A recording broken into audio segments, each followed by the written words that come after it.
Okay, I think we will get started. I will continue to let folks in that are waiting in the wings, but I want to thank you all for coming to today's virtual town hall meeting. My name is Beth Noel. I'm the Director of Marketing here, and I will be your moderator for today. And before President Mabry begins the presentation, I want to go over some rules for participation. In order to make sure that everyone can hear clearly and there's no audio feedback, all participants have been muted. Please note that video and audio from this meeting is being recorded. You can choose to mute your device's camera by clicking the video camera icon at the bottom of your Zoom screen. After the brief presentation, there'll be a question and answer session, and you can submit your questions via the chat bubble at the bottom of your screen. We will answer these in the order that they're received. The president and senior leadership will respond to as many questions as possible, and a log of all questions submitted via chat will automatically be generated. So anything that we were unable to answer due to time constraints will be addressed individually via email or included in an upcoming college-wide email update. As I said, we are recording this town hall, and it will be available for community members who are unable to participate live, and it will be accessible from the president's webpage. Now I will turn this over to President Mabry. So thanks, Beth, and thanks for setting this up. And good afternoon, everyone. Thank you all for attending today. It really is great to see 8 pages of you here on my screen today. You know, as we've all become experts in Zoom over the course of the last 5 or 6 months. I also want to thank some of our trustees who have joined us today, Dr. Cheryl Howard, Alec Belanger, and Kathy Plath. It's always great to have our trustees on here as well. So at this point, I'd like to have the PowerPoint started. So we'll get that up on the screen. Okay, so let's go to the next slide, please. So we have a lot to cover today. And really our goal at today's town hall is really to get everybody at the college up to date on all the tremendous collective efforts that have gone on over the summer to meet the many challenges that have been brought on by the COVID-19 pandemic. I'm proud to say that the MCC team has really accomplished a lot by working very hard over the summer and really staying focused on our mission of student success.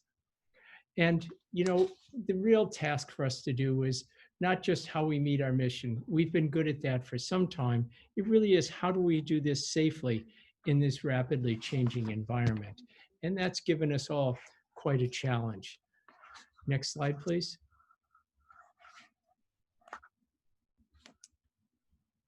I just want to acknowledge that we all realize that this has been a struggle for everyone at the college, and that it remains really quite scary and uncertain.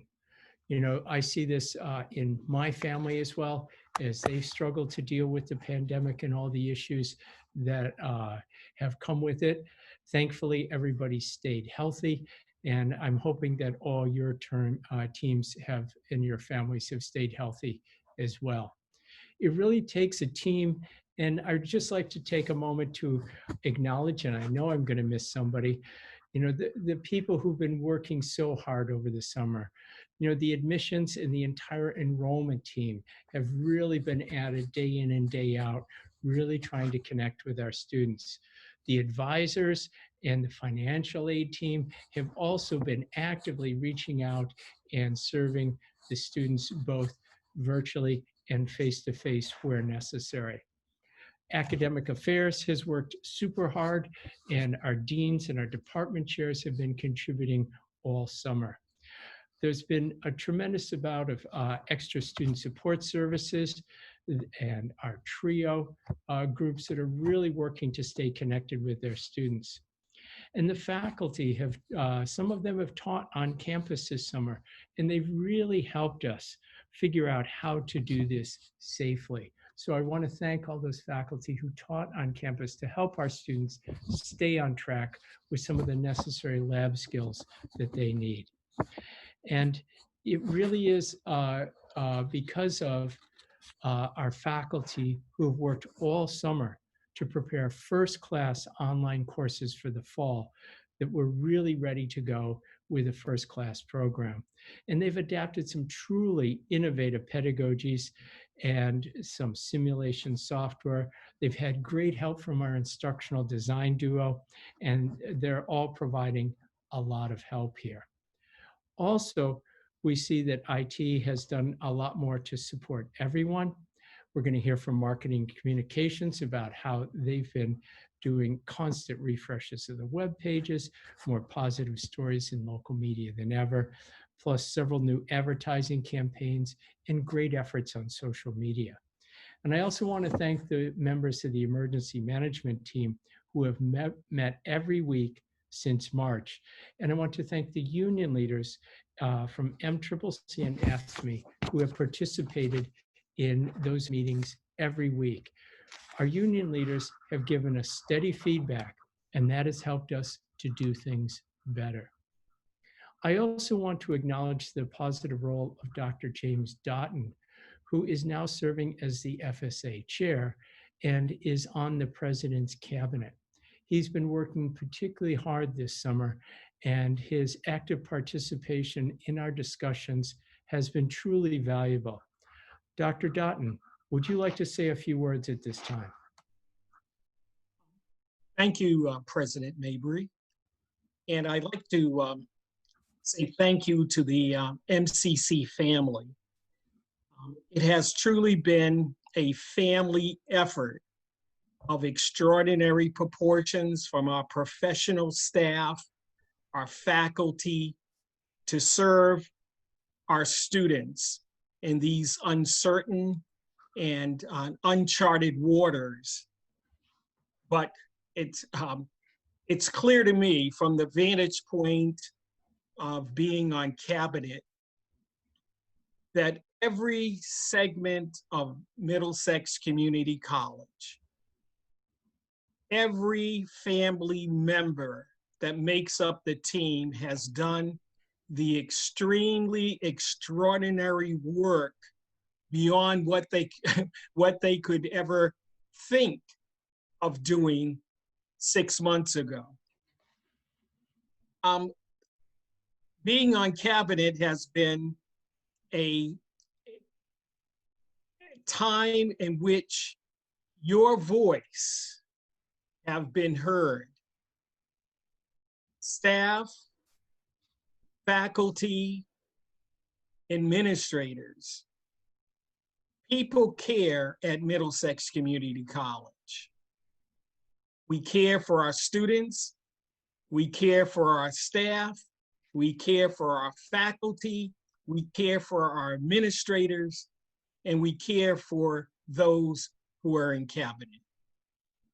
So I just want to take this opportunity to thank MCC family for the extraordinary work that has been taking place over a very short period of time.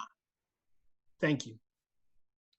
Thank you, Dr. Dotten. I appreciate those comments. And as you say, it really has been a team effort.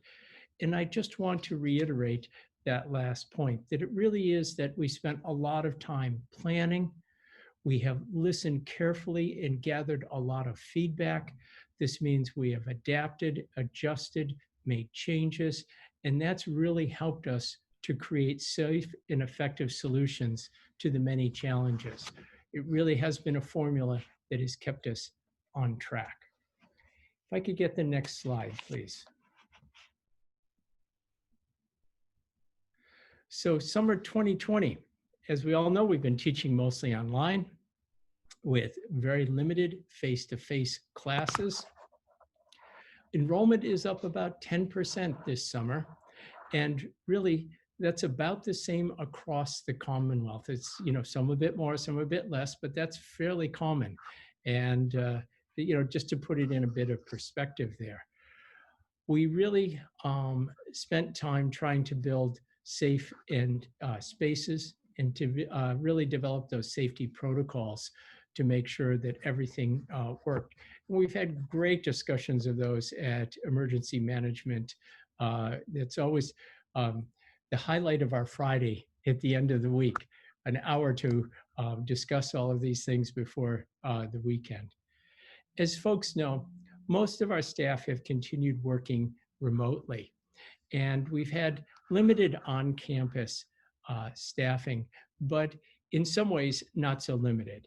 The facilities crew have been on campus all the way through, and they've been doing great work here throughout and getting a lot of projects done. Some administrators have been coming in regularly, and all are coming in at some point. And administrators have been staffing the desks at the front entrances to both campuses over the last few weeks. There's also been some staff members coming in during the summer. And I have to say, it's nice to see some people once in a while, even if you're wearing a mask, you can't see them smiling. But you know, it's just been a pleasure to catch up with a few people and see how their families are doing. To fully serve our students, right, we started very limited service hours, Monday through Thursday, 12 to 2. We ask managers to work in a sensitive and flexible way with their teams to schedule the necessary staffing. I really think it's important for serving our students. I'm just not ready to give up on any of our students.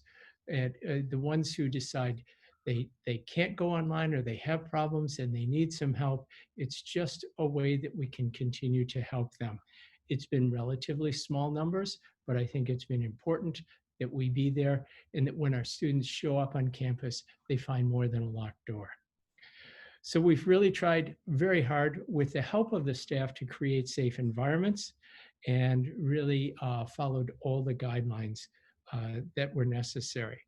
We've also been surveying faculty and staff throughout the summer as they've been on campus. And roughly 2/3 have reported that they are not uncomfortable coming back, and about 1/3 have some concerns. And those concerns and those survey results have really helped us to address the issues that are raised. We look at them closely, and the team really tries to take care of those and really help people feel more comfortable. We continue, as I mentioned, to make sure we meet all state public health guidelines at a very minimum. And you'll hear Patrick Cook talk more about this later on. We also signed an agreement with the MCCC in July. This is a statewide agreement regarding the on-campus staffing. And we've been very careful to make sure we honor that agreement to the fullest. And as I said, we've been working 4 days a week, 4 hours per day. Managers have developed a rotating staff. We don't have many people on at one time. And we've asked the managers to be flexible because we recognize that there are family issues. And we've asked people who have medical issues to work through those with HR. I do not see any need for additional staffing on campus, and we're not considering in any shape or form bringing large numbers of people back on campus. I've communicated this to Joanna and the other union leaders and stated this at our meetings. We'll reevaluate our staffing levels once the fall semester has started and see exactly what they need. We'll get feedback from the managers, we'll hear from the staff, and we'll see exactly what we need to do. But again, I don't see staffing going up at all. The maximum at this point we're looking at is the 4 hours a day, 4 days a week. And it could be less than that. We'll see how it goes. Could I have the next slide, please? So in fall, we made that decision for the fall in May and decided to go 95% with high quality online courses and offer some lab and performance courses on campus. So This means that most of our staff will continue to work remotely. Again, we'll see facilities, we'll see public safety, and we'll see other staff and administrators on campus, but most staff will be working remotely. And as I said, we'll evaluate this and adjust as necessary. We'll see what student support needs are. We'll see what faculty support needs are. And it's important here that we know the faculty support needs are changing as everybody is moving online. And at this point, I'd like to ask our Chief Information Officer, Joe Patuto, to speak for just a minute or two about how IT has really stepped up to the plate to make sure that additional support services are in place.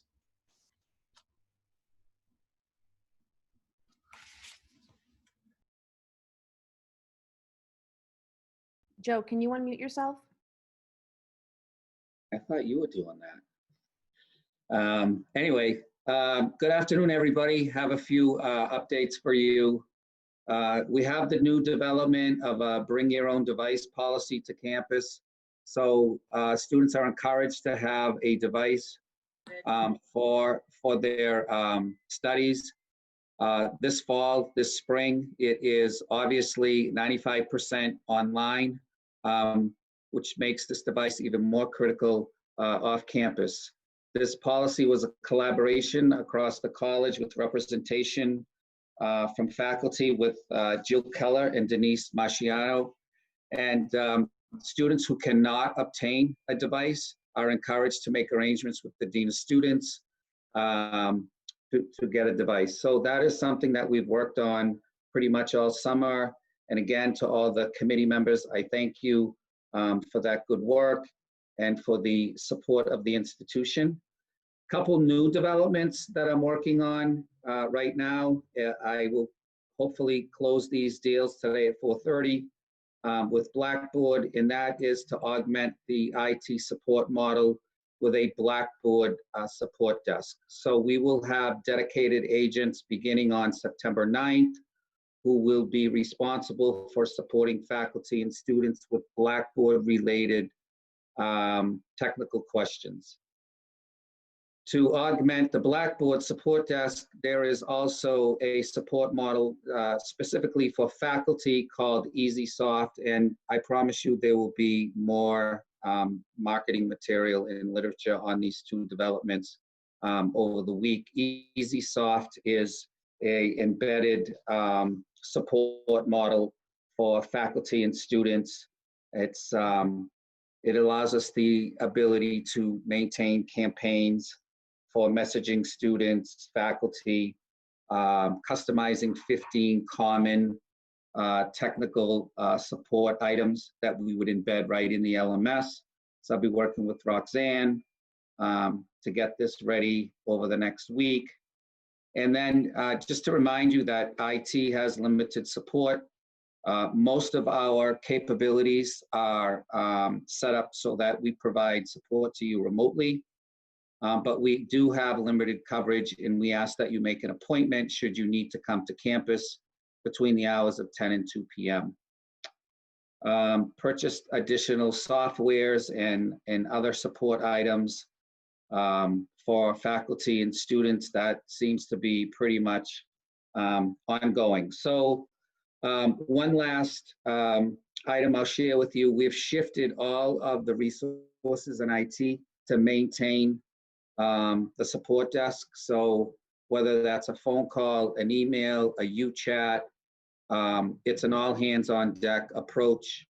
We're answering 90 to 140 service requests a day. So if we don't get to you right away, please, again, be patient and look for these additional support offerings coming this week.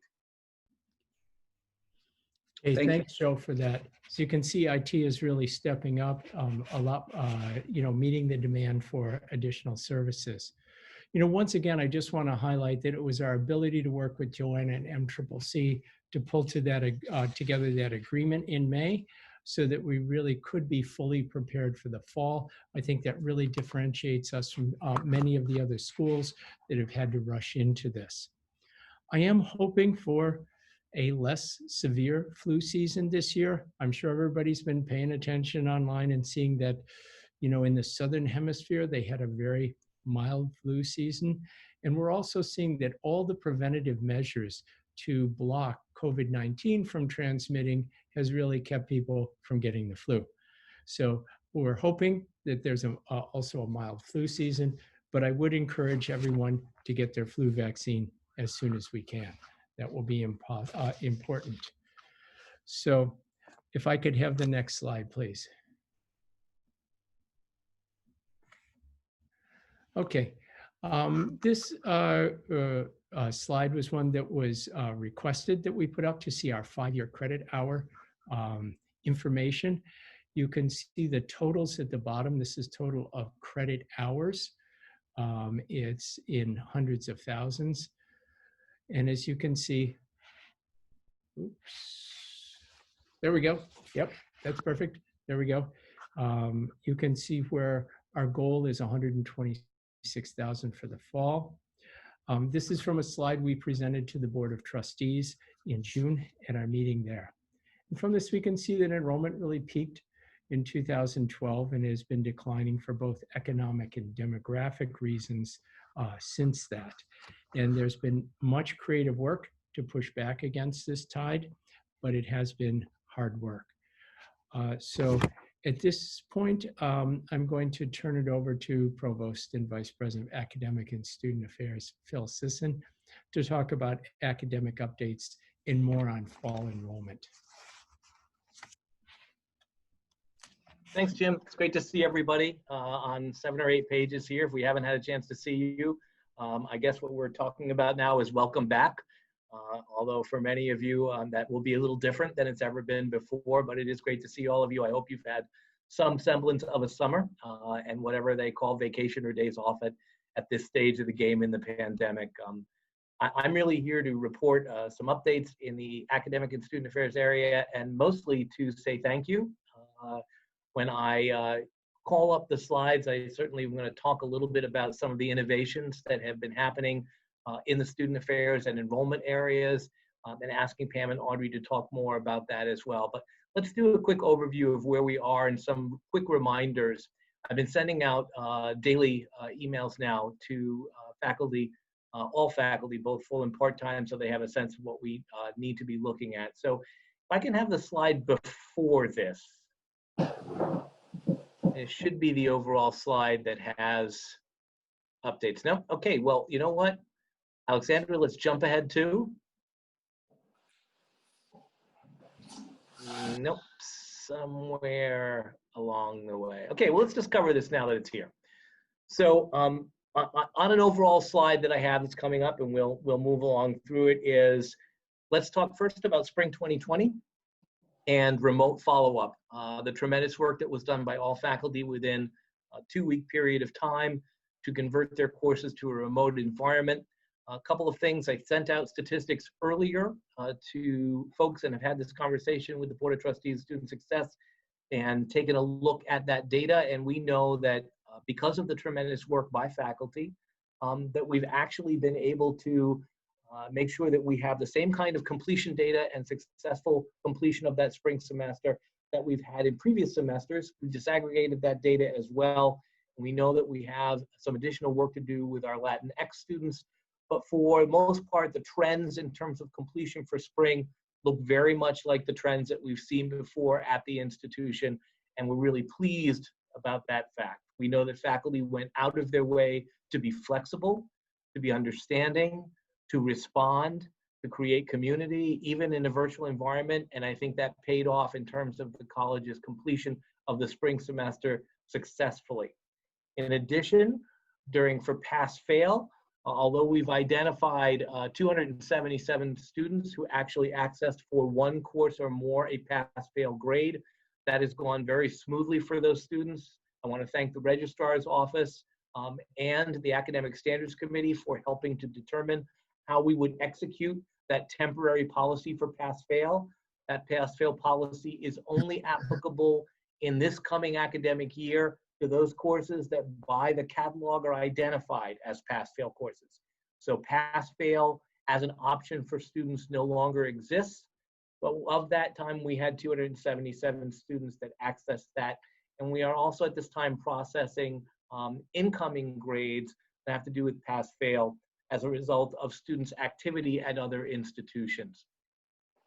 I also want to mention that faculty were incredibly generous about trying to complete the spring semester by offering incomplete grades to students. And I want to remind faculty to remain in contact with the registrar's office and my office and their deans if they run into any difficulty in completing incompletes over the course of this fall semester.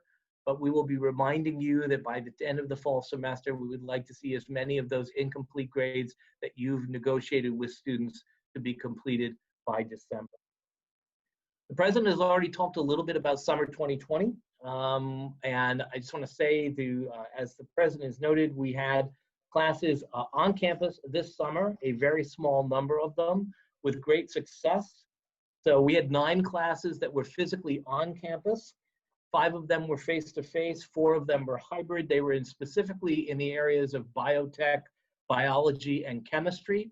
And I want to thank the faculty members, both full and part-time, who did that work this summer and responded. Many of our courses we were able to convert to online sections, but there are some areas that faculty felt very strongly about the experiential component of those courses.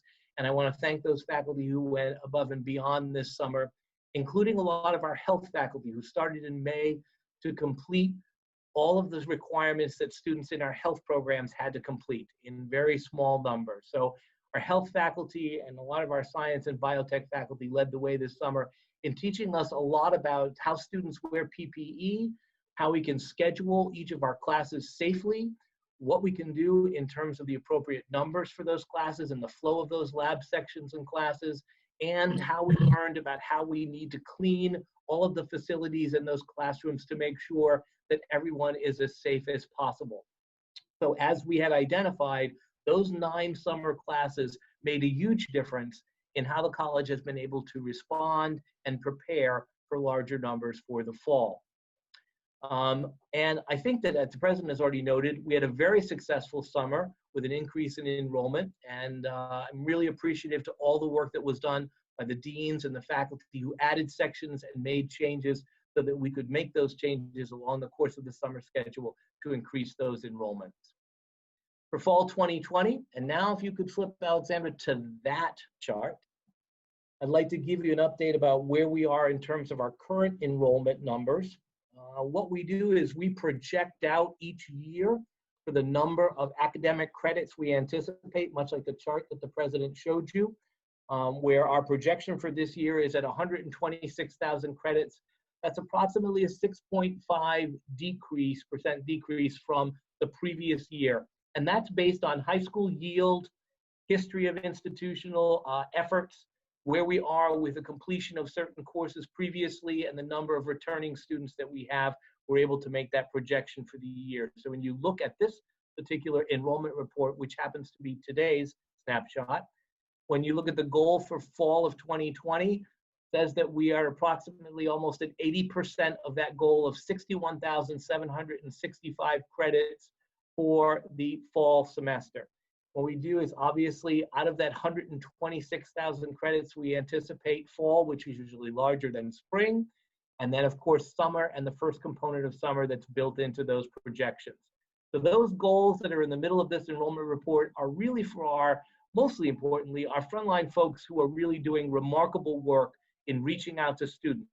Over the last few months, we've reached out to students going back 2 and 5 years to identify returning students that may want to complete their associate's degree or their certificate, and also students that had left us this spring semester and could possibly return in the fall based on their financial circumstances. On the left-hand side of this report, you'll see exactly as of today, with the number of days counting back from the beginning of the semester, where we are in a percentage difference. So by credits, we are down by 17.5%. I would say that the enrollment folks, the advising folks, and all of our support areas have done a remarkable job of moving this number that was in the mid-30s only a couple of months ago to this 17%. This still is a long way to go, and this will impact what we need to do. And as I've sent out a communication to all of the full and part-time faculty, you know that we are going to be suspending on-time registration and allowing new students to register for classes on the mini-master 1, the first day of class, and on regular semester classes through the add period and add drop period, right up and through that first week, including evening classes and their first class. This is a way to respond to enrollment, and as a rationale I've given you in my communication, we have a tremendous number of high school students and their parents who are trying to figure out the best environment for their learning environment, and we know that community college online learning environments are far superior to what is available at high school. We see a lot of those parents and students accessing our courses, and also for what we see is happening with our four-year partners, many of which who made a determination that they would be on campus and then had to reverse that determination. So we see many parents and students that had initially intended to go to a four-year school are now making last-minute decisions to access a community college, and we hope that will benefit us as we move to close this enrollment gap for the fall. If I could have the next slide, please. I want to talk a lot about the fact that there has been tremendous creativity. The library services have continued for all of our staff and faculty here and students with 24/7 online access. Personal librarian program has been set up for students for all Smart Start classes that happen this month in August, and honors classes and so much more. So we are identifying connections between individual library staff and academic programs to assist students. Librarians have been available online, and you'll see the hours there that they are available to service individual students or groups. A lot of library videos, just-in-time help videos in terms of how folks access online library services, and e-reserves and embedded library services across the institution. We've also established liaison librarians for faculty, and all library staff have actually gone through extensive training to be supportive as mental health first aiders as they deal with students who are struggling with this change to the online environment and the isolation that occurs during research time. We've established a curbside pickup that's available during campus hours Monday through Thursday, and a statewide delivery of materials from other libraries are now available thanks to our Helm network. And on the left-hand side here, this identifies on-campus hours for Lowell, Bedford in the fall, and reminder that most of the services that are be available to folks that are available on campus are 15-minute transactional appointments to be able to take care of students who need specific requests in terms of in-person requirements. The last thing I wanted to talk about that was on the other slide is this idea of the fact that we are currently in the process of sending out today the faculty preference forms both for day and DCE. Faculty will be able to identify the modality along with every other component of what they've been identified before in faculty preference forms. So if you're interested in hybrid or asynchronous or synchronous courses, you will have that opportunity to identify those, both DCE and full-time faculty. And as I said, those forms will go out today. Traditionally, those forms go out with a draft copy of the spring schedule. We are still in the process of finalizing what will run for fall. Tomorrow will be our final cancellation sessions looking at enrollment. And so we will be building spring based on fall's enrollment and other additional considerations such as the academic maps. So we will see those come out, and as we begin to develop the spring schedule, please make sure that you let us know what your preference is and how you're teaching as we move to an environment that looks very much like fall for our spring semester. The other period that I wanted to identify is the fact that this time right now is really critical for faculty communication. I'll be sending out a helpful checklist to all full and part-time faculty about how important it is for you to be communicating in this virtual environment to your students. The key there is early and often. We're going to be asking you to consider how you send out communications individually to your classes, how your Blackboard site is prepared. And also, I just want to say that we are incredibly impressed with the work, the deans, the faculty mentors, and everyone, the work that's been done by faculty to be prepared for this fall semester. As the president has identified, this has been a time of tremendous hard work over the course of the summer. and that we know that faculty and faculty support systems like faculty mentors, along with Roxanne and Daniela, have done everything they can to support your online course development. And we hope that that creativity will continue and that the supports will be there for you throughout the fall with additional workshops. Now I'd like to turn this over to Audrey Nahabedian, who's going to highlight for you some of the ways that we've been able to provide a number of services to students virtually across the campus. Thank you. Good afternoon. I sound like, I think I'm echoing. I don't know if I'm echoing. I just wanted to give you a quick overview of what we've been doing in the enrollment management area in terms of our student support services. And just as I speak, just to remind you, enrollment management encompasses admissions, the registrar's office, testing, the student information centers, and the enrollment management center. So first, in terms of direct support and registration, we realized early on that we had to reach students in different ways. So if you'll see on the left hand of the slide, this is how we're communicating and working with students for general questions as well as for registration and enrollment. You can see, obviously, we manage the 800 line, and that we can get easily in a day, 200 to about 800 calls a day. We're using the UChat function for admissions and registration. We're using key mailboxes. Some of these we already had, but now they're becoming more of a primary communication for students. The college mailbox, registrar, placement, admissions, enrollment management, and records. We're doing everything online now, virtually. So now our drop-in sessions, we've converted them. We're doing them for registration online.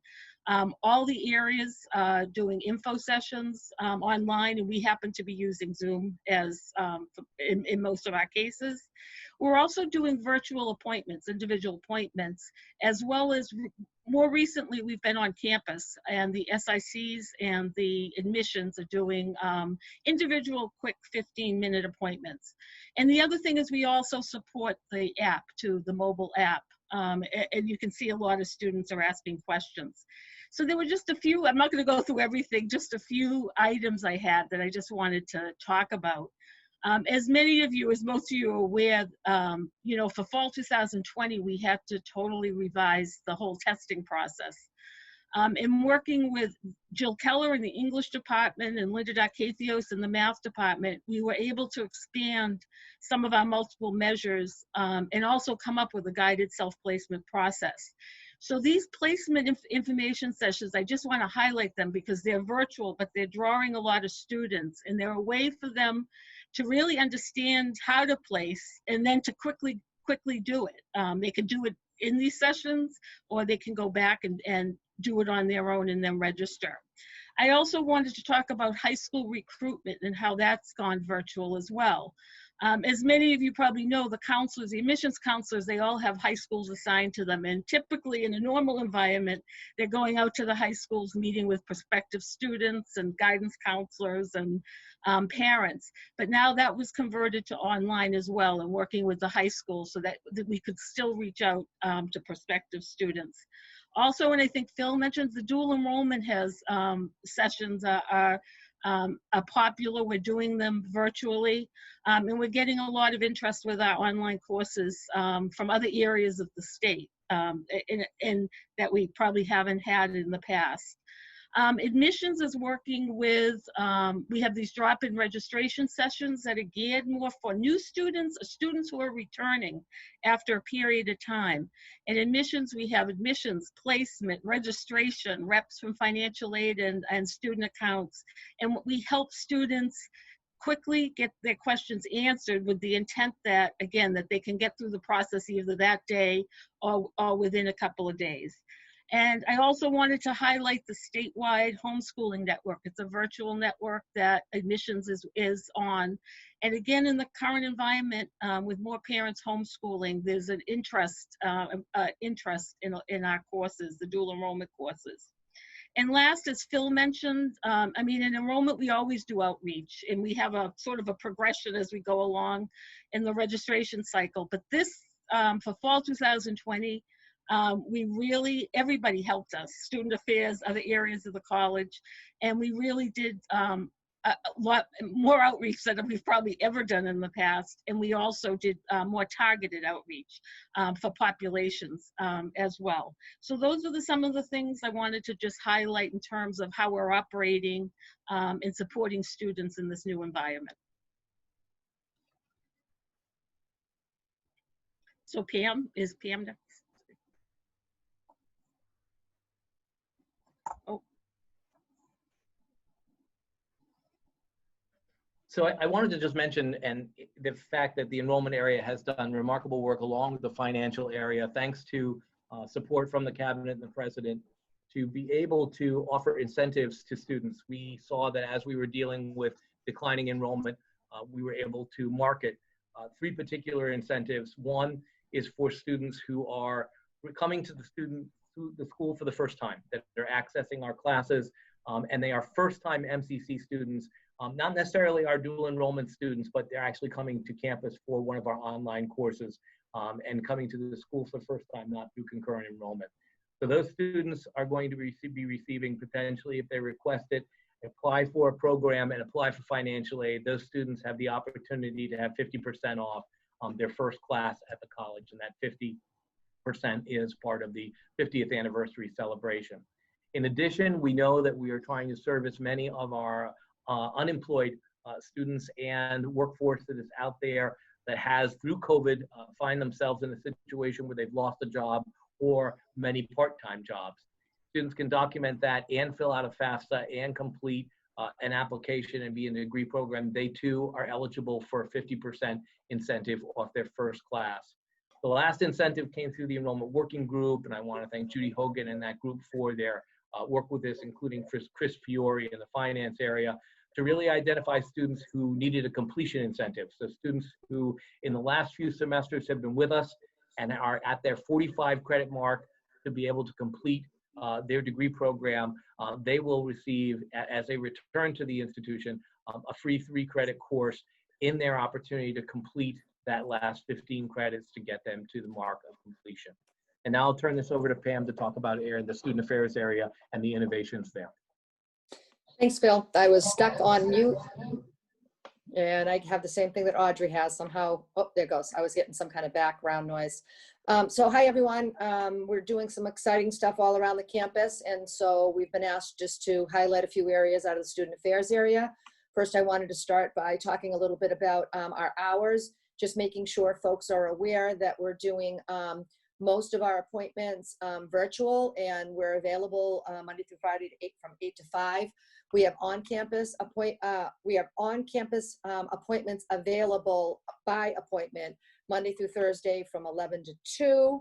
And then our advising is doing virtual drop-in. They're really rocking it, where they're going Monday through Friday, 9:30 to 12, and then 1 to 6. And I would have to say we need a big, huge shout out to advising for really being extremely available to students and folks being able to just jump in and get into classes. It's been, we started to find out what's working better while we're online, and I would say this is one of those things that's working better. We've done significant outreach all across the campus. Audrey talked about it, emails, texts, phone calls, and one of the things that we were able to do with our new technology is we were able to do navigate campaigns. Those allow us to do some approach outreach. So that's gotten us in a better place. We have a couple of online services that were new. We developed boot camps for students so that they could get into Blackboard and take a look and see what was out there for being online. So we were trying to demystify online for some of those students who were scared. They could jump in, they could play around with, practice the activities and see what a class is like. And then they also developed an online boot camp for our ELL students for style and grammar. So this has been really helpful to try these different types of things with students, and we are having success with students jumping into these things. We're supporting all of our populations, our special populations, our TRIO, our program for student achievement, our student success program, our veterans, our disability support, our tutoring, all available online. And all those centers, our veteran center and our multicultural center and our Asian center, are doing virtual centers. You can find so many of these links on our webpage. If you go to the Dean of Students page, we have a quick link to many of our resources that we're talking about today. And then on the left-hand side, you'll see, as I go through the couple of slides that we have, is the mailboxes that you can, if you have any questions or you want to get a hold of anyone in the departments, there's departmental mailboxes that are reviewed, and the of course, is at middlesex.mass.edu. Some of the resources for faculty that we've been working on and we've enhanced is really trying to create some toolboxes for our faculty. Career Services started it. They're working with Blackboard shells, and they're producing courses so that you can go in there and you can actually find sample lesson plans. You can do assignment props. It's really plug and play. So if you're looking for things in our areas, it's career, service learning, and our leadership and engagement are working in that area. Our resources for employers, we've enhanced our software, changed over to Handshake. And what that's allowing us to do is really get our employers to get jobs that are available, and then we'll start working into really being able to hone in the internships and experiential learning. Our orientation programs were all put online. We've done taken everything from our special population orientations, from our what used to be the old getting started orientations that we did through advising, and our regular online orientation, and our IDS, all online. We've gone with our done student electronic forms to make it simpler for students. There's a lot of signatures that happen, so we've gotten into being able to have it online so students don't have to come in. And then student support and assistance really clicks us on to the next slide. If you want to forward the slide, please. One of the things that was sort of what we've been doing, and that's not the next slide. Is there another slide? Yep, thank you. This is where we're looking at student affairs for the future as we're going forward, and we're really looking towards building some more cohort-based model. Everybody always walks around and says, wow, I wish we could do TRIO for all of our students. So with that in mind, we're trying to sort of do these cohort models all over the college, where we have, you already know that we have our veterans and our international and our multicultural and our Asian. Now we're really trying to look at cohorts of students that might be in having some academic concerns. We're looking at cohorts of students who are, needing some health and wellness, some essential needs, and trying to bring students together and help provide supports, services, and any kind of assistance that they may require. So we're really kind of doing individual appointments. We're trying to do as much outreach. We're trying to provide as many virtual centers as possible. One of the things that we're looking towards with our engagement area, we've always gone in the academic direction and tried to collaborate with our academics, but we have a goal for this year where we're going to design an operational calendar. This whole year will be, so next year we're going to have an operational calendar that will be available for faculty so that you'll know ahead of time each month what are going to be some of our big activities, and you'll be able to either infuse it into your curriculum or have it on your syllabus. So it's been a goal that we've really wanted to do for a while. This year's going to help us because we've got some time to plan.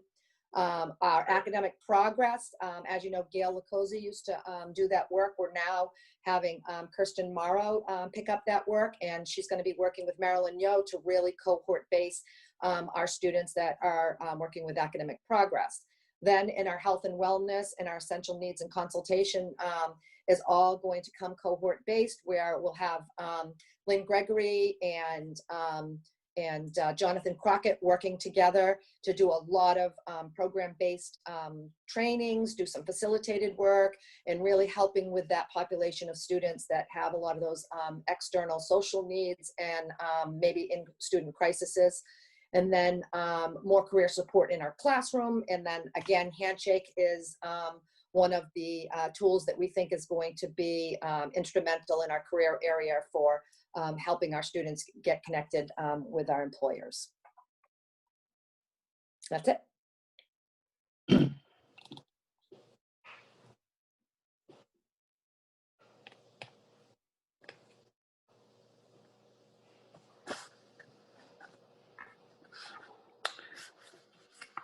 Frank, are you ready to go next?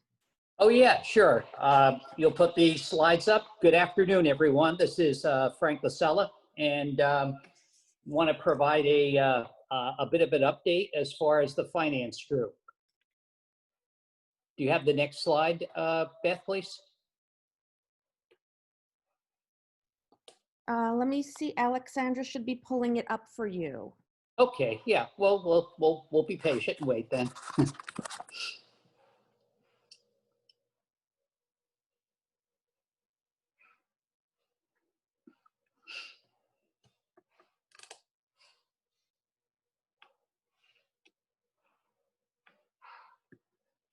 Okay. Well, that's good, and thank you, and again, welcome everyone this afternoon. There's three major areas that I'd like to speak of this afternoon that the finance team, let alone many of the other fellow folks at the college have been working on during, obviously, the last several months. The CARES Act, COVID-19, that has been a collaborative effort.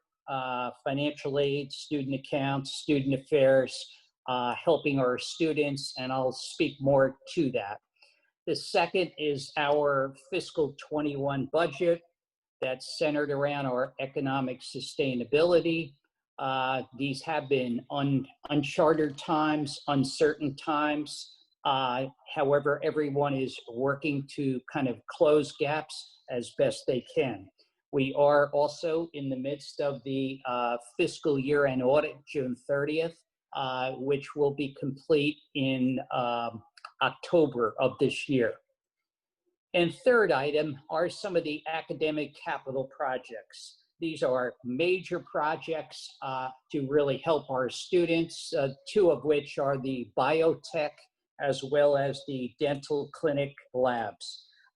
These are funded by DCAM, and they're not being funded through operating college funds. If we could turn the slide then, please.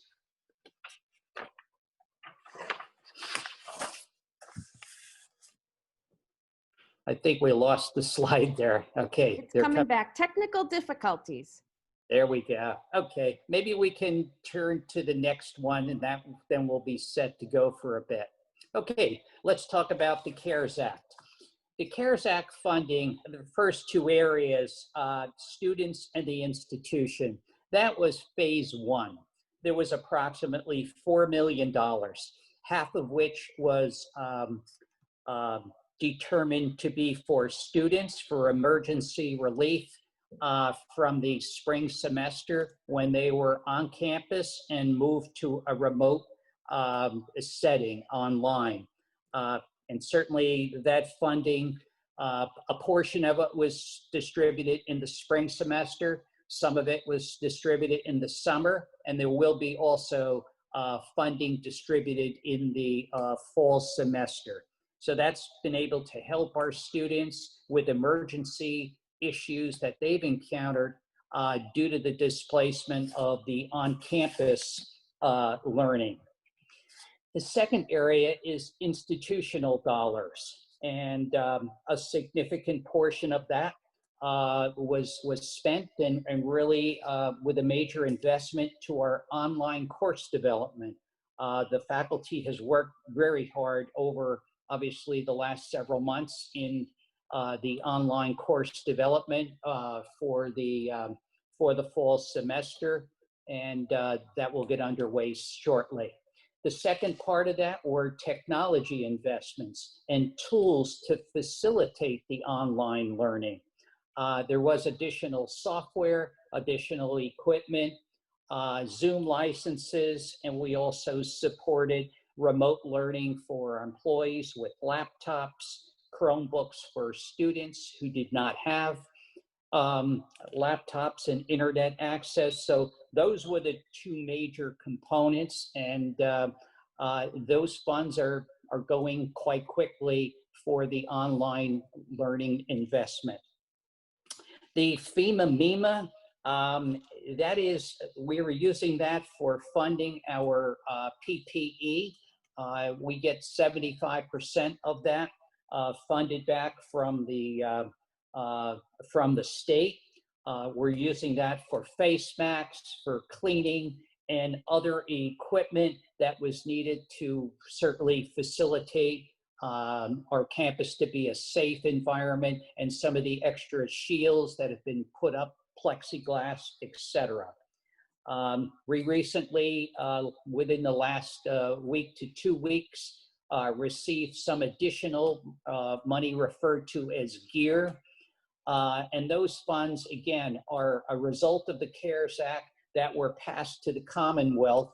And they're certainly targeted for due to COVID, and they're going to be utilized for COVID testing, amongst other IT support functions around our online learning. So these funds have been significant, just short of $5 million, but those are some of the investments and support where they've been put into place to really help our college community, our students, our technology investments, again, to our students, and some of the PPE equipment, so that when we go on campus, obviously, you know, that has been taken care of by our facilities team, and they've done a fantastic job amongst many others at the campus for keeping the college certainly clean and safe with appropriate signage.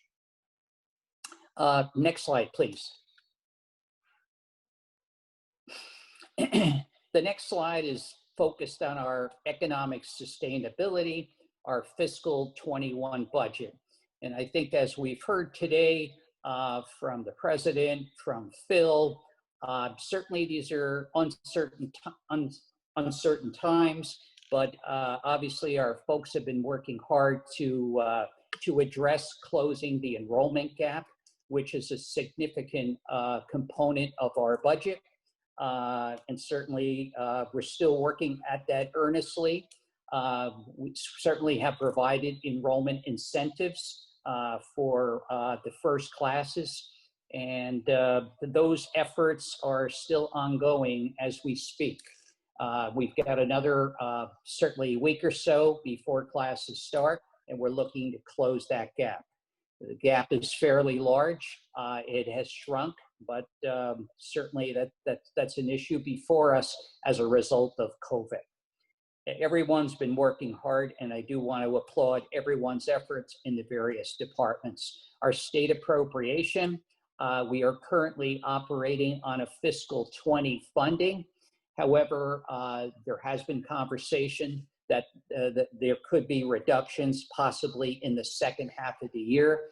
The Commonwealth has not put its budget together yet due to obviously significant issues around COVID, looking for federal support, which at this point in time is stalled in Washington. So certainly that's an issue before us, and we'll have a better perspective of that when we update the board in October. We did share with the board back in June different scenarios of the budget due to enrollment and due to changes in the mass appropriation. So some of those will be updated, and we'll be discussing those at that point in time.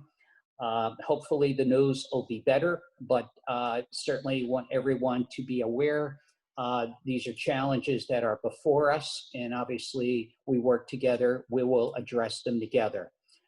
We're working to keep our operating expenses below budget, but certainly there's been some elevation associated with COVID expenses. Not all of those are reimbursed. However, we are working to keep things under the budget levels at this point in time. Next slide, please.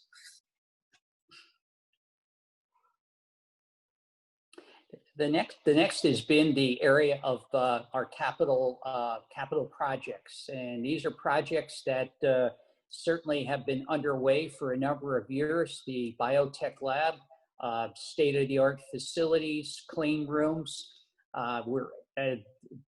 The lab is basically complete. We're working on punch list issues at this point in time, and certainly that will be available for the students relatively quick. I think there's been a great deal of work across the college with our contractors, with our facilities team on that, and we should all be proud of that. The dental lab, cutting edge programs, just as the biotech also, as well as community dental services. The dental lab was phased into 2 pieces, phase 1 and 2. And again, that's just about complete and will be available for students for the fall semester. And we were awarded some DCAM funding, certainly to address our Cowan Center floors. Those are the classrooms with elevated floors, and we're looking to improve the classroom setting for accessibility. The ramps are certainly an issue, and we're looking to address those with some of the funding that was been provided to us by DCAM. And certainly we'll be talking more about that, but we're looking to get that done in the fall semester.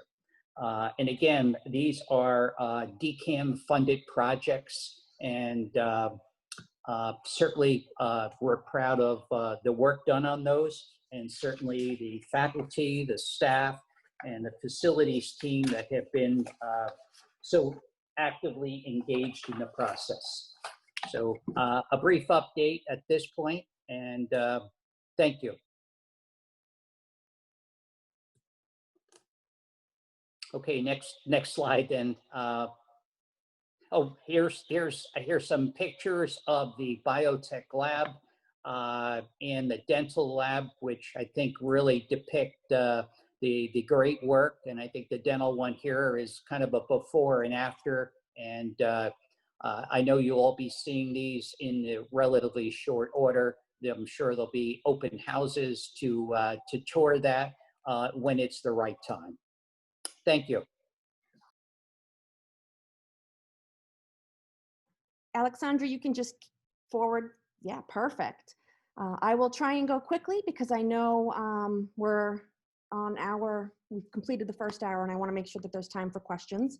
So I just want to give you some brief highlights from the fall campaign. This was the largest campaign that the college has ever engaged in. We placed about 80% of the media as digital media with a 20% print media buy. We also increased our press mentions. On average, the marketing department and our writer, Caitlin Buckley, was sending out 3 to 4 releases a week. And many of those, I'm sure you've seen, particularly in the Lowell Sun, have been picked up and shared with our community. We send our releases to over 30 media partners locally. We also have increased social engagement. In fact, we've actually seen more engagement than we typically see for this time of year. So we're certainly doing a good job of keeping in our followers and keeping them engaged. Here on the screen, you can see just some images of some of the work that we've done. We began doing some email marketing to purchase lists this year. The email graphic that is on the bottom left of your screen performed extremely well. It actually increased industry benchmarks for us. And that was an email that was sent specifically to displaced college students. So those students who we thought were not going to be going back to, or were concerned about going back to their 4-year institution. We also have created a suite of videos. If you haven't checked out our YouTube channel, please do so. Some of those videos we are using in some paid YouTube advertising campaigns, and we've seen huge engagement. Some of them have been viewed tens of thousands of times. And so this has been a really good outlet for us, and it's the first time that we've done YouTube advertising. And then the last image you can see, those are just 2 examples of tweets that we sent out, and those tweets performed really well. That bottom tweet that shows our 2 student greeters got a huge lift in engagement and certainly performed above benchmarks. We are continuing our campaign. They are going to run through the 9th, and then we kick into mini-mester mode where we will continue to push enrollments for that mini-mester 2 start.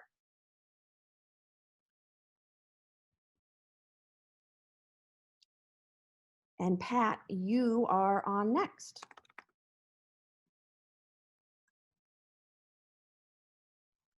Thanks, Beth. Just wanted to kind of update folks. I know that I'm hoping that at least that folks were still staying connected as best they could over the summit here electronically with us. So we've been trying to send out communications and ongoing updates from the emergency management team and the phasing group that's been meeting now since May at least. But there has been a tireless amount of work that's been conducted on both of our campuses. And I know that anybody who has stepped foot on the campuses has seen it. But I wanted to make sure that you folks know how much your feedback has been appreciated on these measures. We've been asking really for a couple of months if anybody could just at some point take a walk through their workspaces so that you can kind of assess what you have in place and what you might need, because we've been trying to deal with every single one of those requests as quickly as we can. As the president mentioned, every Friday the emergency management team meets, and every Monday the phasing task force meets. And the phasing group, which has a cross section of a number of people that are on this call, deals with a lot of the nuts and bolts of these specific requests. And I want to promise you that we have been getting and receiving your emails all summer. If you didn't get an immediate turnaround with some of the responses, what I can do is guarantee you that your issues have been brought to one of those two committees. We've been trying to triage all of those requests for specific updates through those committees to make sure that the matters are being addressed. As a result of it, I know that anybody who's been here on either campus has seen them. We have installed a couple of thousand different signs in respective areas, working with public safety and facilities. We've installed over 60 plus of those plexi shields that Phil had referred to earlier. But we have the capacity to do more if needed. So what we are continuing to ask is that you maintain that communication with us for any requests that you have specifically by using the emergency management mailbox, and those requests will all be taken care of by one of the two the committees that deal with these issues regularly. Very quickly, just wanted to what Beth had noted on that last slide was the engagement that we received on the student greeters social media post that we put out. I wanted to make sure that we thank those both those student greeters and the members of the administration who've been staffing some of these help tables in our lobbies, because they've been the front lines of getting some information for us on a timely basis, so that we're able to make tweaks and adjustments as we've gone forward over the course of months. And one of the ones that you've seen in a very recent email, and you'll continue to see, is the usage of your smartphone and the QR codes that are within that, the MCC app. Those, the data that's coming from that, those codes is extremely helpful to us. And you're going to be hearing quite a bit more over the course of the fall. Frank had referenced the testing that we're going to be having access to now. As of last week and this week, actually, we've just entered into a partnership with the University of Massachusetts at Lowell. And we have, over the course of the summer, the Department of Education asked us to come up with some testing plans for how we'd be able to test the percentage of our personnel moving forward throughout the fall semester. So we've made an arrangement that we have access to a new testing site that has been set up just last week at University Crossing, which is at the top of Merrimack Street in Lowell. And we can test our personnel and our students at least 25 a week through that process. The testing is done by the Broad Institute out of Cambridge, and it's a self-administered test with a swab that you do yourself. And the tests come back within 24 to 48 hours. But as of right now, the testing facility is only open on Mondays, Wednesdays, and Fridays from 10 to 6 by appointment. And these are for non-symptomatic cases. So if anybody, we're asking to prioritize anybody that's coming onto campus, especially our faculty who would be doing classes for the fall, and any of the students who might be attending face-to-face, that they're going to get the high prioritization to get access to those tests. But if anybody does want those tests, again, without any symptoms being exhibited, we'll make sure that we're able to get you through one of those testing cycles. Frank had also referenced the PPE, which has been purchased. We do have an abundance of masks. We have some individual hand sanitizers that are our public safety offices on both campus have access to. Should anybody come to campus and need those, please make sure that you access them. We have cleaning products that are in the common areas, and they've been installed in like the kitchen areas, if you will, over the course of the summer. We have access to more of those as well, with all the individual new hand sanitizers, wall-mounted units that have been installed in different locations. So we want to make sure that people know where all of those are located. But we really need is the continued feedback that you've been providing, because that has been absolutely one of the most critical tools we've had to help us throughout this whole process since March. The president had referenced, we send out daily requests for folks to fill out a survey. And Colleen has been taking a lot of that data back, working with institutional research and kind of taking a look at the feedback and charting some of those responses. So the current cycle that we're in for those surveys ends this Friday.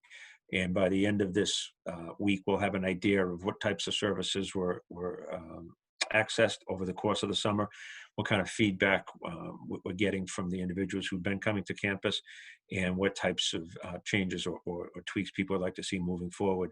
The surveys are going to continue. They're going to continue through the fall, but we're going to start a new wave next Wednesday of the survey to kind of capture the fall semester in one area. That's kind of the update overall. I mean, I do want to encourage people as much as possible to keep sending us those emails, and I promise you they're getting into the hands of the people who have the ability to get some answers for you, and certainly to address any issues that are being raised by you. Oh, okay. So Beth, that's you and I think on the MCC on the MCC 50th. So Happy birthday! Yeah, celebrate everybody. So coming up, we've got a milestone coming up at the end of September that we wanted to reference. I know a number of you have heard about the 50th celebration that we were looking to do over the course of our next academic year. And obviously those plans had to be tweaked and shelved and adapted to a virtual version. But we are using September 24th kind of as the launch pad for what we're going to be doing for our virtual celebration, because September 24th, 1970 was the first day that students stepped foot on classes. And I happened to see a name that was on this call elsewhere that I think may have been here for that first day. Round of applause, John. So we are going to be using this fall semester, and anybody who's following us on our social media platforms has seen we've been trying to celebrate with a lot of historical looks back at our first 50 years. And I will tell you that we've seen some tremendous engagement on those posts. And not surprisingly, we've seen a lot of activity anytime we are posting group pictures of faculty from over the course of time, and a number of students who've weighed in to specifically talk about how those faculty members help change their lives. So Beth is going to be talking. We want to hear more from you. If you've got any photos, we're trying to collect a lot of these pictures and share them in as many places as possible. I've got a stack of yearbooks here in my office here that we've been trying to cull from over the course of decades, but any historical photos you have that can help us celebrate during this coming semester would be greatly appreciated. Yeah, we are quite disappointed as a steering committee that we can't start celebrating in person. It really was not what we had envisioned when we started meeting over a year ago to talk about this historic milestone for the college. That said, my marketing team, along with alumni relations, advancement, we are going to be working very, very hard to make sure that we continue to push out some really good historical content and great stories about the faculty, the staff, and the students that have come through Middlesex the last 50 years. So if you know of anyone who has a great story, if you were a former student and now you're a professor, but you want to shout out to someone who changed your life when you started here, please share those stories with us. And I ask that you try and follow us on social media. By following us, you'll be able to keep up with everything that we're doing, and you'll also be able to send out some great shout outs to faculty, staff, and students that we are celebrating online. And there will be, we're going to celebrate as best we can virtually over the course of these next 2 semesters. Judy Burke, Sherry McCormick, and Amy Lee are working on a weekly basis with our Alumni Association Board, which met, I believe, last week, and if I'm not mistaken, also has a meeting scheduled for September 24th, which would coincide nicely for the 50th celebration. So we are trying to find as many alums who we can bring back into the fold as possible. You'll see, if you go to our 50th site there that Beth referenced, you'll see some links there to help us reconnect with those people. So we figure right now, this is the year to do it as best as possible if we can pull these folks in. I think that's it, Beth. I think we're now going back to the president.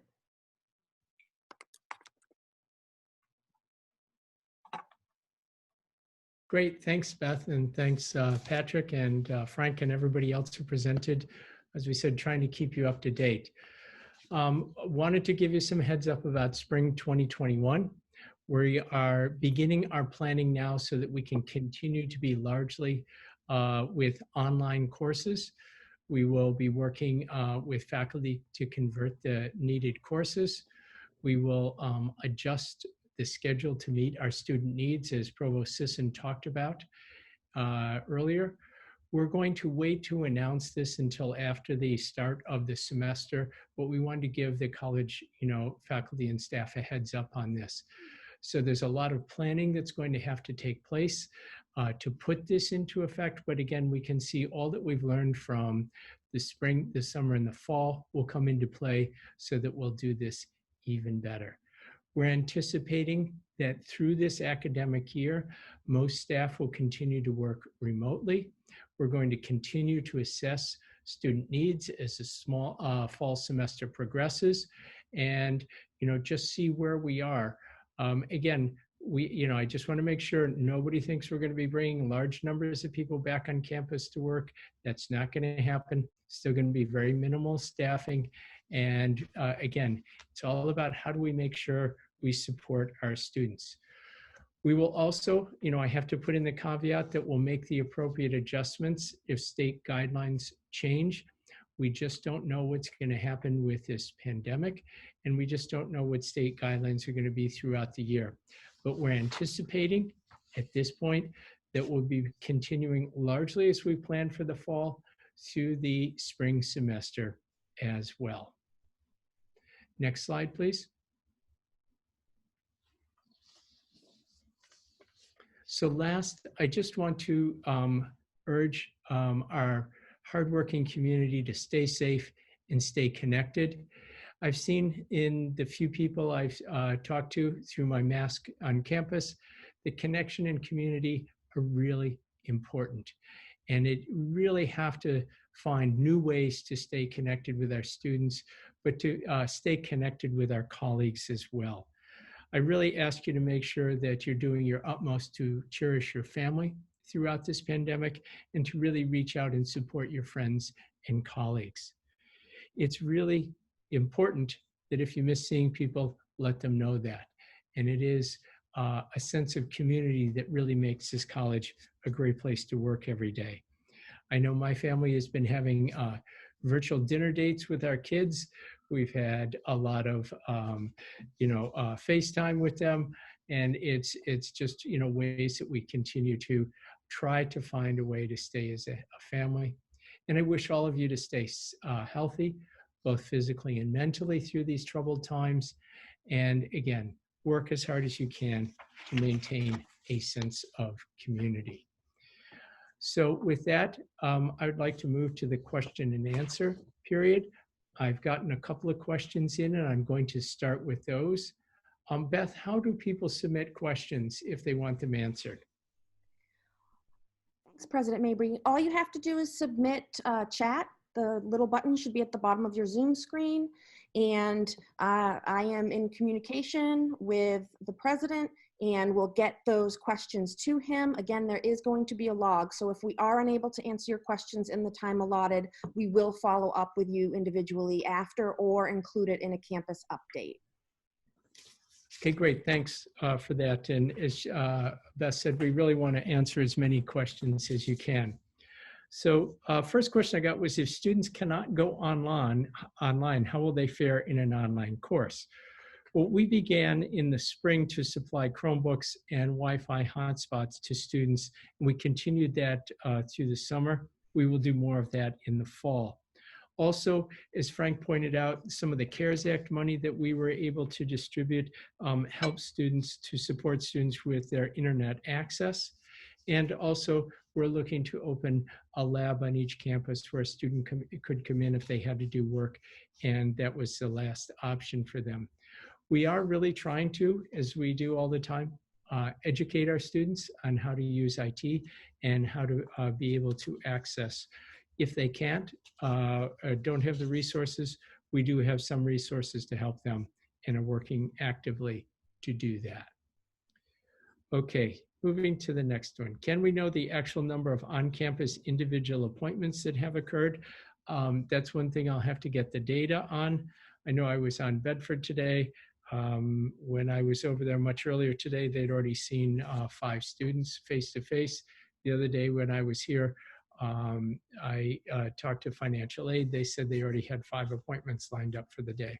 So there have been students coming on, and I think it's been actually busier in Lowell there. So again, trying to serve all our students. Most of the folks who are, if there's no students coming through, they're taking virtual calls and doing virtual sessions while they're waiting.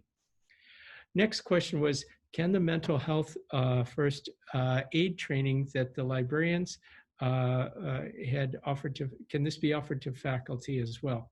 I think that's a great idea, and we'll look into that and see what we can make available through professional development, okay? So thanks for that idea. And then ask Patrick to elaborate on just 25 tests per week. I can say a couple things on that. That's just a minimum. This is surveillance testing that we're doing in a more random fashion, but starting with first who might be at the most risk. So there is not the testing capacity to test everybody, you know, in some sort of everyday mode or something like that. But it's something we can renegotiate. We'll see what goes on. We can raise that if we need to. Patrick, do you have any more to add to that?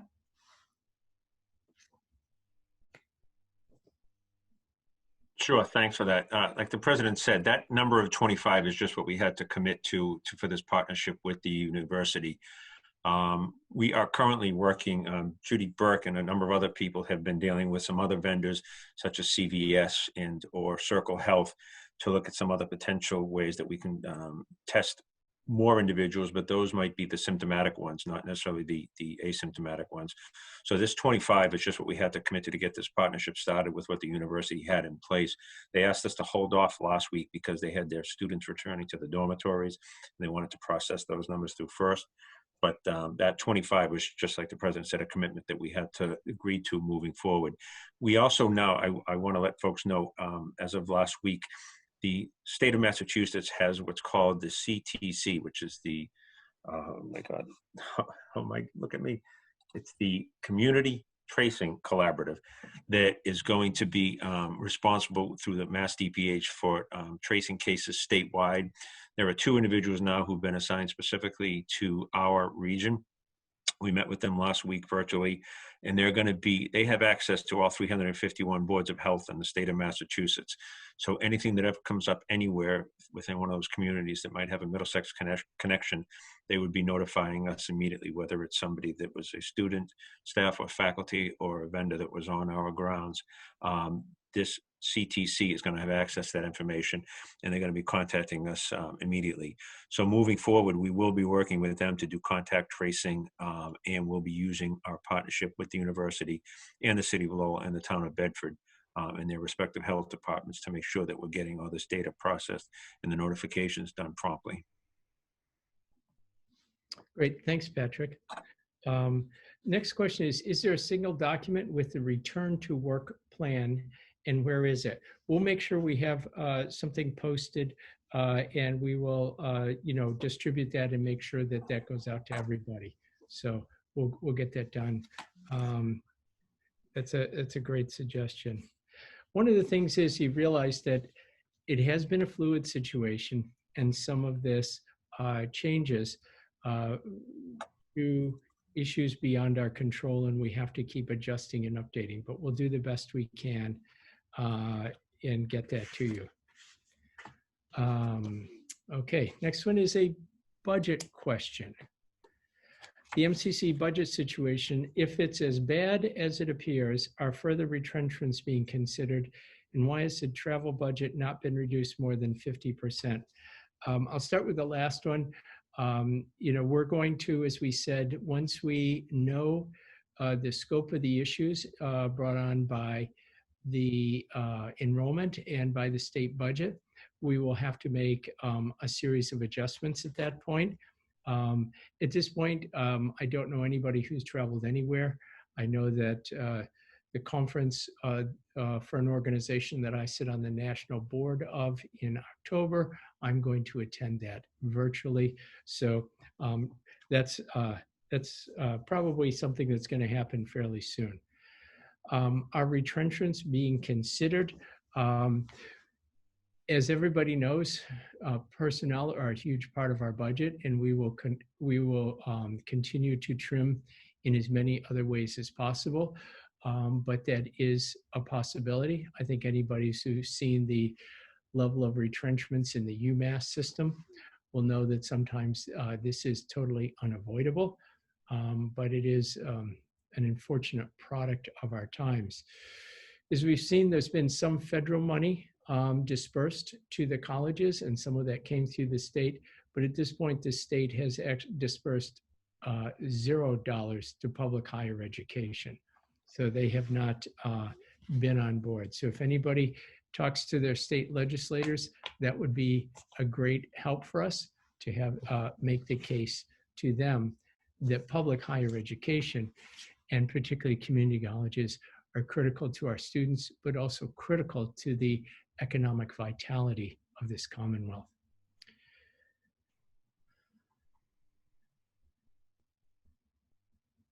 Okay. Since the historic homes are owned by the foundation, why do employees and not the foundation care for the homes? Why are we subsidizing the homes? At the last foundation board meeting last week, the board set aside $100,000 to make repairs at the houses. And we have a contract with them that is both reciprocal, that allows us to use the houses, but I wouldn't, and also we do some of the minor work, but the major projects are all paid for by the foundation itself. I wouldn't say that we're making any significant subsidization there at this point, and it's something we're looking into. So we'll keep looking at that. Okay, moving right along. Are there any plans to continue summer hours while working remotely? Hadn't thought of that one.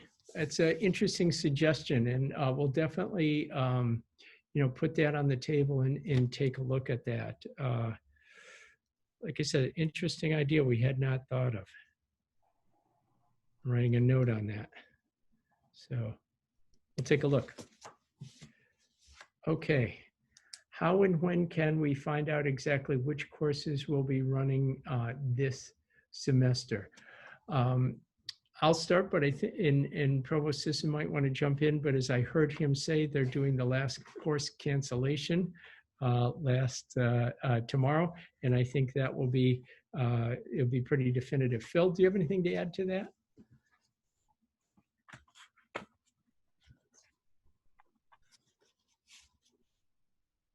President Mabry, I think he might have lost connection. Okay, all right. Nope. Beth, he's still on there. He's on and he's moving. He's on, his lips are moving, but nobody's hearing him. You gotta unmute him. There we go. There we go. Thank you. All right. No, yeah, Jim, the president's got it right. The bottom line is that tomorrow we do a preliminary, according to the schedule that I sent out, we do a preliminary cancellation last week, and have been collapsing some sections and really paying very close attention to full-time faculty workload and sort of what is viable in terms of our finances for the expense of faculty as a component of the college's budget. We will be looking at these courses very, very carefully. over the course. We'll spend several hours doing that tomorrow. That is required by contract so that we can get notification out to those faculty members who are in our DCE unit who will not be teaching this fall. So we require a 1 week's notice.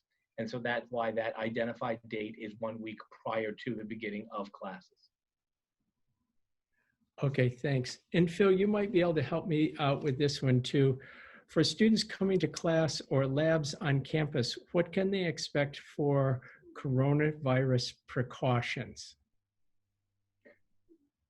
Well, actually, that would be all the safety requirements that are identified. So, and when students were coming on campus this summer, from the registrar's office, the self-assessment checklist is sent to them along with the safety guidelines that have been identified by the college. So those come from the emergency management team. Those are emailed to them prior to them coming on campus so that they have an understanding of what their requirements are, that the college requires them to wear a mask, that they should be doing the self-assessment checklist in terms of their own health and symptoms to be able to identify whether that they'll be required to wear PPE. And faculty have also been reaching out for any specialty classes. So for an example, in lab sciences, the lab technicians have been laying out any additional PPE for shields or additional masks or additional gear that we're expecting those students to be wearing. And the other thing is I've identified, and I sent an email out to faculty today, a lot of those checklists and those links are available for faculty to include them in their syllabi so that you can have that on your Blackboard site. You can help communicate with students. And as I have my communications checklist that I'll be sending out to everyone, I'm going to encourage you to reinforce what we already send out of the registrar's office. Individual faculty have made individual choices about how they communicate with their students. And you certainly have the right to do that as you're working through your classes in terms of reminding them regularly about the checklist. I know we had some faculty this summer that checked in with their students at the beginning of every single one of their classes to know that they've completed the self-assessment checklist, check in with them about any of the other requirements. So faculty have the opportunity to communicate with students about what their expectations are based on their own syllabi. So I would encourage folks to do that as well.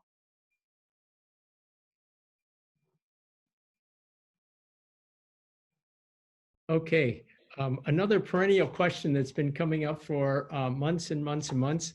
How are you securing and ensuring one person at a time in the bathrooms? And, you know, we are looking for volunteers to be bathroom monitors. So no, I'm just joking. We got to have a little fun once in a while. We have significant signage up, and we haven't appeared to have any problem with this. Everybody's been very respectful. Also, faculty and staff, you know, have been, again, educating our students on how to stay safe. And that's really an important job here. So we'll do our best there. It becomes a more critical problem in the few places that we have. We'll see if we can make some adjustments there. Joseph, this is going to come over to you. Is the IT help desk support available to students? Yes, always. Always available to students. And I think what's more important is the addition to the Blackboard support desk that we'll be rolling out in support of our students. Most of our walk-in centers have always been supported by students, but there is one important item I forgot to mention earlier. And when the question was thrown to you, President Mabry, regarding access for students, we're in the process of installing access points in our parking lots. So 3 parking lots in Bedford and then the Cowan lot. And this was actually a request from Provost Sisson to provide access to the network and internet for our students that may not have it at home, that possibly could drive to campus and utilize the access points after hours. So I do have the ability to look at those access points and see who's accessing them and the times. So we'll get a good read if anybody's using them after hours. Okay, great. Thanks, Joe. Yeah, I'd forgotten about that. We talked about that a couple weeks ago and got that moving forward. Another question on the budget. And it's about, did we budget any money since March from the travel, utilities, stationery, special campus events, celebrations? food and things like that. We reduced really all of those earlier in the budget in anticipation. And again, there may be another round of reductions there. They're fairly limited amounts overall. So again, we'll be looking at all of those areas as we go forward. So you can imagine there's been no food events. I do remember a socially distanced pizza birthday party out on the Bedford Quad from the communications and marketing staff who were spread out at appropriate distances having pizza. But We I think paid they for it left them. ourselves. Yes, Didn't I come think from you the did. budget. You did pay for it yourself. So, yeah, there are going to be some savings in this areas, and we certainly will apply them to the most critical areas at the college. So we will, you know, always go to those areas first. But you have to realize that those are maybe 5% of the college budget at the most. They come out to be fairly small amounts, and we'll have to really look at those overall. And the savings are not zero. We still do have some, air conditioning in some buildings, and we still have some, maintenance going on in the buildings. Okay, Patrick, this one's going to go over to you. And how would we communicate a potential exposure to individuals who may have been exposed? Is contact tracing occurring? Short answer is yes, but Patrick will elaborate on that. Sure. Yeah, we are definitely doing contact tracing, and now moving forward with the statewide CTC, it's going to be much more effective and efficient for us to get access to that information. But we're going to continue to ask, as we have since March, anybody that has any types of, anybody that believes they may have been exposed or have an active case to contact us through emergency management at middlesex.mass.edu. We take each of those cases, and depending on whether it's a student, a staff, or a faculty member, it goes a different way within the college.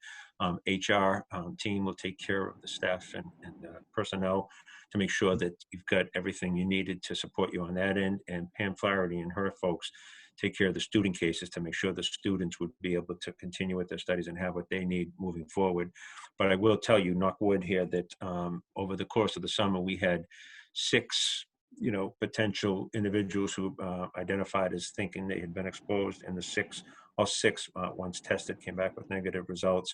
So we weren't required to do any of the notifications, even though they hadn't necessarily been on campus or in contact with anybody. But that's why these building activity logs and using the QR codes is going to be so critical moving forward for us to be able to make sure we're doing safe and effective communications on any cases, so that we can work with the municipalities and their health departments and the State Department of Public Health to make sure that all the contact tracing protocols are met.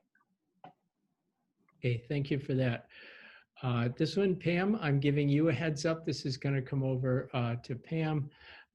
With the new Massachusetts flu vaccine requirements, how do we make sure students meet these requirements, and who would do this?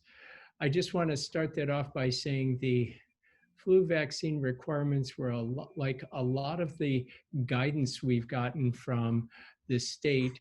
They were designed for 4-year schools and residential schools, and didn't make much sense for community colleges, and we had to figure out how we were going to adapt to this.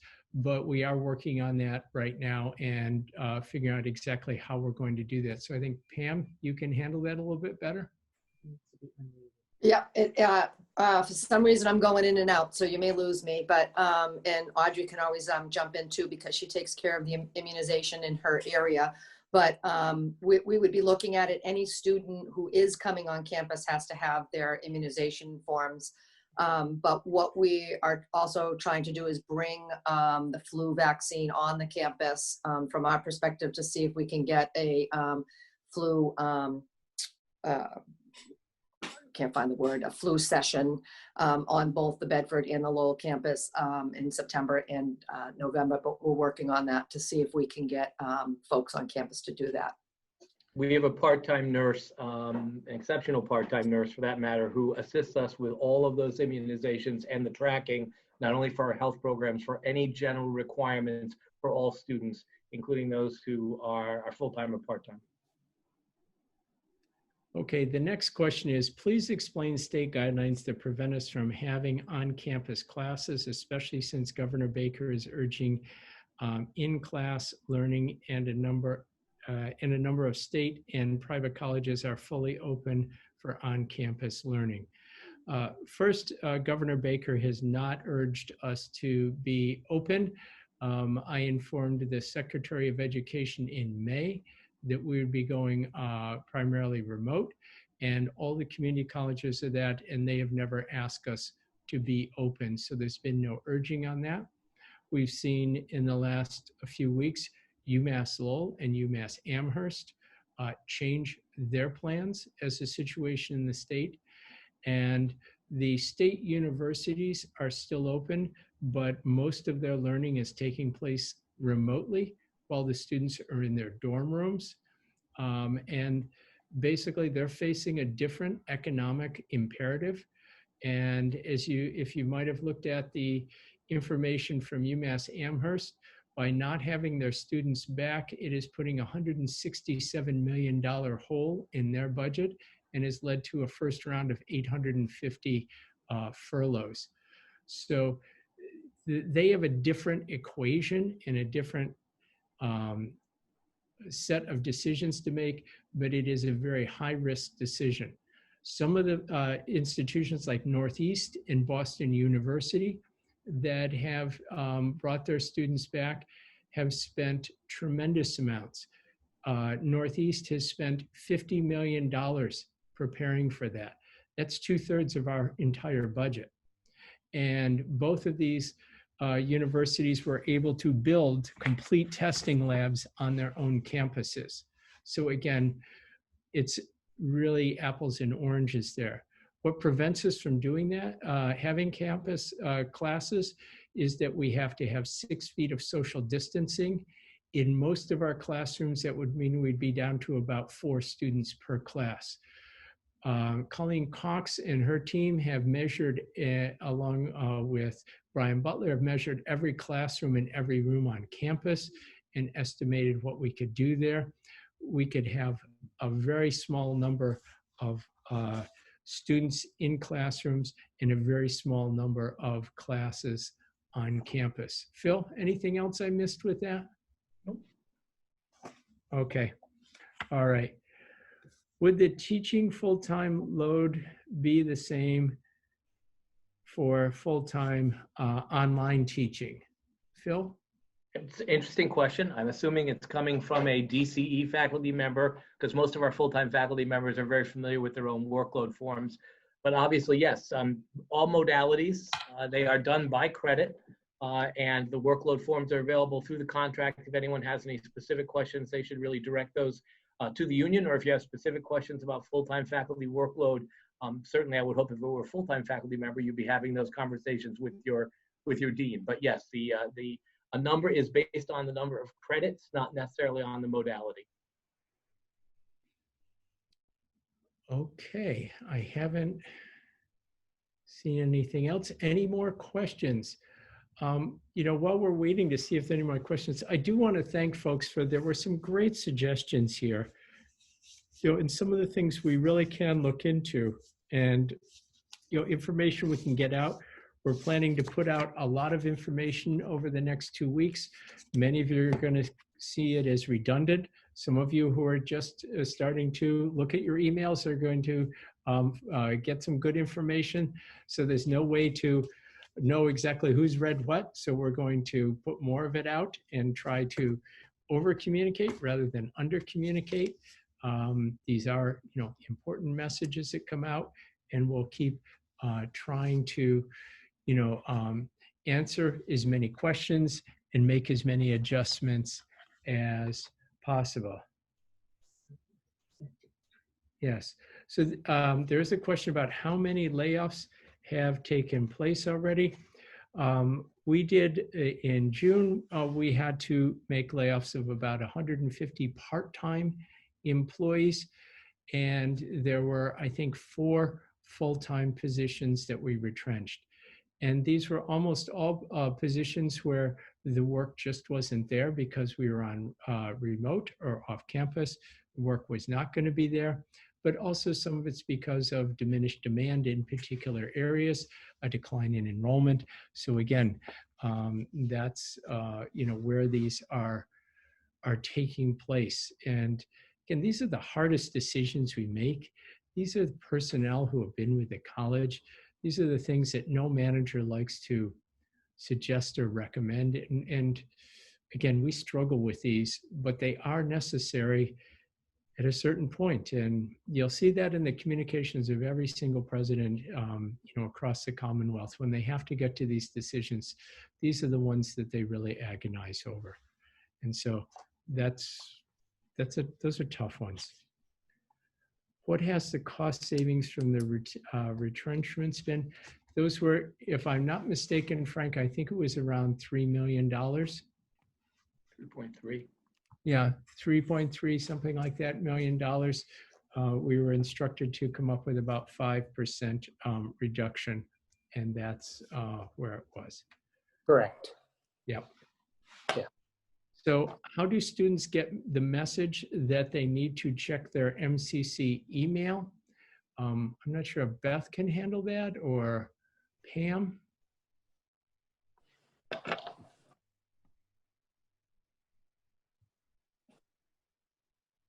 Beth, can you unmute Pam? There we go, Pam. Yeah, so they get that message all along. They get it when they get through admissions, and when they are admitted, they get their email, and that's where we channel out a lot of the information that goes out to them. And then we're hoping that each step of the way, whenever anybody is interacting with them, whether I always say MCC email is your official communication email, anytime we send out a letter, anytime anyone interacts with them. But it starts off from the minute that they're admitted and get an email. That's how they go through the process. And faculty can help reinforce that message as well. And there are very simple instructions that we can get from IT area, so that if the help desk, if you want to include those in your syllabus, that a student can forward their email. So there's lots of ways to do this. The bottom line is I think we all need to be reinforcing with students that that is their official college email. It's the way we will be communicating with them. If you tell them that as well in your individual syllabi for your courses, we can all help to reinforce that message, especially during this time of primarily online courses. Yeah, We and also, sorry, just, Pam. That's okay, Beth. I was just going to say, I really try to reinforce that when faculty are communicating via email, is if it is a student, they send it from their, kitty cat love you 123, that you respond back to their MCC email with a CC to kitty cat love you 123, and say that I'm going to use your Middlesex email, because that starts to get you down a path that gets a little bit dangerous, because those also get caught up in some of the IT the IT barracuda can sometimes Spam grab that. filters. Then, yep, thank you. We do also promote it on social media. So we regularly, especially because we are remote, have been reminding folks across Facebook and Twitter that they should be accessing their email, because that's where the official communications will be coming from. Okay, Pam and Phil, I've got another one for you. Have there been cuts or changes to student support services, and will personal counseling be available for students?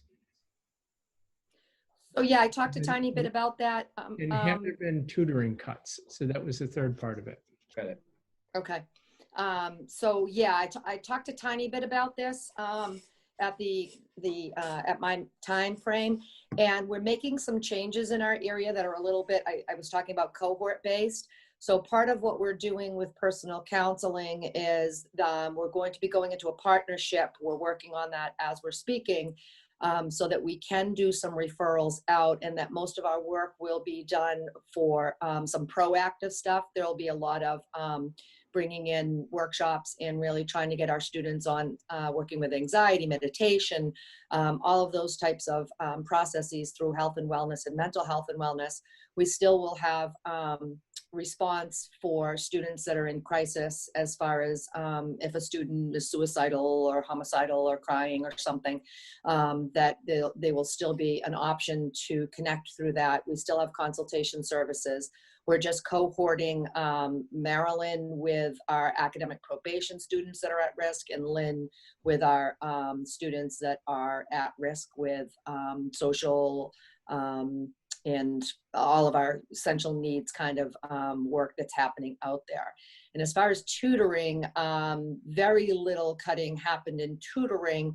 We have all of our students still doing SI, doing Blackboard. We've got tutors embedded into the classrooms. The area where we were cut was part-time. So wherever there was a part-time hole that we could refill, we rechanneled some of the staff in the student affairs area to fill in some of those part-time holes, so that while we are remote, we could reshift and rework some of the things that we needed to do to support our students. I just want to add that the college administration has been very sensitive to two incredibly important factors to student success. Number one is the number of full-time faculty and being able to make sure that we continue to engage that. There's been no retrenchments in full-time faculty, and also in the student services area. We've been very sensitive to making sure that we can continue all of the services or outsource those services when they're more efficient to be done in that way. We've shifted a lot of responsibilities around and we've restructured, but we're watching very carefully those two elements of student success and really trying to make sure that any budget cuts do not overwhelmingly impact any of those areas. Great, thank you. Well, it seems that the questions have about ended at this point, but again, you know that all of us on the team are always available if people have questions. We will all do our best to answer them. We do, when we have significant questions, we do try to post the answers in more collective responses so everybody sees the answer, and post them to our sites, and do them in our EMT meetings. So really trying to get that information out to everybody. So again, I want to thank everybody for your participation. I'm looking forward to seeing everybody next Tuesday at Professional Day. This is going to be an important day for the college as we really roll up our sleeves to work on some of the equity issues, both internally and with our students. And this is important for us to get to work on this. And we will be working closely with the the Learning for Change, the L4C group, which will be taking front and center at this Professional Day. So again, thanks very much for tuning in today, and we will see you all on next Tuesday. Okay, bye folks. Thank you, everyone. And don't forget, a copy of this, as well as the slides that were used, will be posted to the President's website if you would like to check the information again or share it with a colleague who couldn't attend. Thank you.